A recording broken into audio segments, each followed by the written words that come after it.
ગીર સોમનાથ જિલ્લાના ઉના તાલુકામાં હાલમાં ભારે વરસાદ અને નદીઓમાં પાણી ભરાઈ જવાથી મુશ્કેલી પડે છે। સતત વરસાદને કારણે માલણ નદી ઓવરફ્લો થઈ ગઈ હતી, જેના કારણે ગઈકાલે મોડી રાત્રે ગાંગરા ગામમાં પૂરમાં પાણી ઘૂસી આવ્યા હતા। ગામના લોકોને આખી રાત ભારે હાલાકીનો સામનો કરવો પડ્યો હતો। ઘણા ઘરેથી 4-5 ફૂટ પાણીમાં ડૂબી ગયા હતા। લોકો સલામત સ્થળે ભાગી રહ્યા હતા, જ્યારે ઘર વકરીની વસ્તુ અને પશુધનને પણ નુકસાન થયું। મુશળધાર વરસાદને કારણે સુલતાનપુર ગામમાં પરિસ્થિતિ વધુ વણસે છે, જ્યાં ફાયર વિભાગે સમયસર બચાવ કામગીરી શરૂ કરી અને ઘણા લોકોને બહાર કાઢ્યા। અસરગ્રસ્ત વિસ્તારોમાં વહીવટીતંત્ર અને સ્થાનિક ટીમો સતત રાહત દર બની છે। ભારે વરસાદને કારણે સુલતાનપુર ગામમાં પરિસ્થિતિ વધુ વણસી ગઈ, જ્યારે ફાયર વિભાગે સમયસર બચાવ કામગીરી હાથ ધરી અને ઘણા લોકોને બહાર કાઢ્યા। વહીવટીતંત્ર અને સ્થાનિક ટીમો અસરગ્રસ્ત વિસ્તારમાં રાહત અને બચાવની કામગીરી માટે સતત રોકાયેલા છે। આ દરમિયાન ઉના તાલુકાના ખત્રીવાડા અને માનકપુર ગામોનો સંપર્ક સંપૂર્ણપણે કપાઈ ગયો। ગામડાઓના જોડતા તમામ રસ્તાઓ પર વરસાદ અને નદીના પાણી વહે છે। પરિસ્થિતિ એવી છે કે કોઈ ગામ છોડી શકતું નથી કે કોઈ બહારથી અંદર આવી શકતું નથી। ગ્રામજનોને આવશ્યક ચીજ વસ્તુઓ માટે, તબીબી સેવાઓ માટે પણ ચિંતિત છે। ડ્રોનની છબીઓ એમ બતાવે છે કે આંગરા અને સાંકરા ગ્રામ વચ્ચેનો વિસ્તાર સંપૂર્ણપણે પાણીમાં ડૂબી ગયો છે। દરેક જગ્યાએ પાણી છે અને વહીવટીતંત્ર લોકોને સલામત સ્થળોએ રહેવા અને નદી અને નાળાથી નજીક જવાનું ટાળવાનું કહે છે। વધુ અપડેટ્સ માટે બન્યા રહો TNG ન્યૂઝ સાથે। છેલ્લા 15-17 કલાકથી ઉના ગ્રામ્ય વિસ્તાર અને શહેરની અંદર અતિ ભારે વરસાદ થવાના કારણે ગ્રામ્ય વિસ્તારની અંદર ગાંગડા ગામની વાત કરીએ તો જ્યાં પ્લોટ વિસ્તાર છે, ત્યાં પ્લોટ વિસ્તારની અંદરની બાજુમાં માલણ નદી જાય છે। માલણ નદીમાં પૂર આવતા, માલણ અને રાવળ નદીનું પૂર આવતા તે પ્લોટ વિસ્તારની અંદર અતિ વરસાદના કારણે પૂર આવ્યું અને ત્યાં પાણી ભરાણા।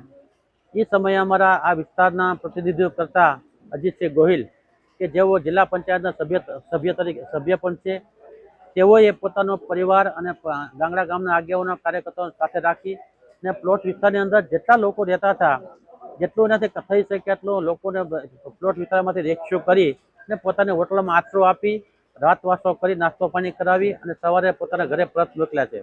એટલે માનવ સેવાનું ઉદાહરણ અમારા અજીતસિંહભાઈ ગોહિલે પણ આ તકે ગાંગડા ગામમાં આજુબાજુ વિસ્તારમાં આપ્યું છે। અને મને ખબર પડે ત્યારથી મને ટેલિફોનની જાણ કરતા હું પણ આજે ગાંગડા ગામની મુલાકાત મેં લીધી છે। નાની મોટી માહિતી મારી પાસે પણ આવી છે કે કોઈના પશુઓ પર તણાઈ ગયા છે, કોઈના ઘેટા બકરા હોય, કોઈના ભેંસો હોય, ગાયો હોય, આવા પણ થોડું નાનું મોટું નુકસાન થયું છે। અને ઘરોમાં પાણી ભરાઈ જવાના કારણે ઘણાની ઘર વકરીઓ પણ પલટી ગઈ છે। બીજું, રાજપરા ગામની અંદર રાજપરા બંદરની વાત કરીએ તો ત્યાં 6 બોટો જે પાર્કિંગમાં હતી, અતિ પૂરના કારણે તે પણ દરિયામાં તણાઈને વહી ગઈ છે। અને વહી જવાના કારણે તે બોટો પણ મોટું નુકસાન પણ થયું છે કે જે બોટો હવે કાલે કામ આવી શકે એમ નથી। પણ તેમની અંદર 6 લોકો જે હતા એને મોટી રાતથી કોઈ જગ્યાએ રાજપરા બંદર પર આવી શકે એવા કોઈ સંજોગો નહોતા, તો બધા એક સાથે એક બોટમાં ભેગા થઈ ને દરિયાની વચ્ચે અત્યારે ફસાયેલા છે। ત્યાં સ્થળ ઉપર પ્રાંત સાહેબને મેં ટેલિફોનની જાણ કરી, મામલતદાર સાહેબને પણ ટેલિફોનની જાણ કરી અને એનડીઆરએફની ટીમ તાત્કાલિક અસરથી રાજપરા બંદરે પહોંચી ગઈ હોય ને તે લોકોને રેસ્ક્યુ કરવા માટે ત્યાં અત્યારે હાજર છે। તે લોકોને રાજપરા બંદર આવી ન શકાય એટલા માટે તેને સિમ્બર બંદરે ઉતારવાની વાત છે। ત્યાં સિમ્બર બંદરે પણ ભૌગોલિક પરિસ્થિતિ ન હોવાના કારણે તે લોકો અત્યારે નવા બંદર મુકામે તે લોકો હોડી મારફત ત્યાં શિફ્ટ થવાના છે। સુલતાનપુરા ગામે હજી ગયો નથી, માહિતી મારી પાસે છે, પણ ત્યાંના પછી હું ત્યાં જવાનો છું। અત્યારે મેં રાજપરા બંદરની મુલાકાત લીધી, ત્યાંના આગેવાનોની મુલાકાત લીધી, ત્યાં પ્રાંત અધિકારી પણ પોતે પણ હતા, એની સાથે પણ ચર્ચા કરી। એનડીઆરએફ ટીમના અધિકારીઓ હતા, તેમની સાથે પણ નાની મોટી ચર્ચાઓ થઈ છે। ત્યારબાદ મોઠા ગામે થઈ અને હું ચનાખડા ગામે અત્યારે આવ્યો છું। પ્લોટ વિસ્તાર આજુબાજુ ગામડા મુલાકાત લઈ અને પછી ત્યાં આ માહિતી લેવાનો છું।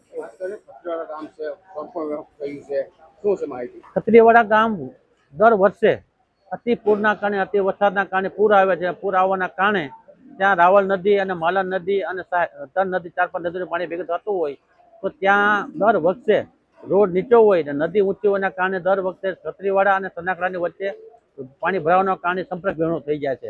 એના ભાગરૂપે આજે પણ અતિ વરસાદ હોવાના કારણે ખત્રીવાડા ગામ છે જે સંપર્ક વિહોણો થયું છે, હકીકત છે।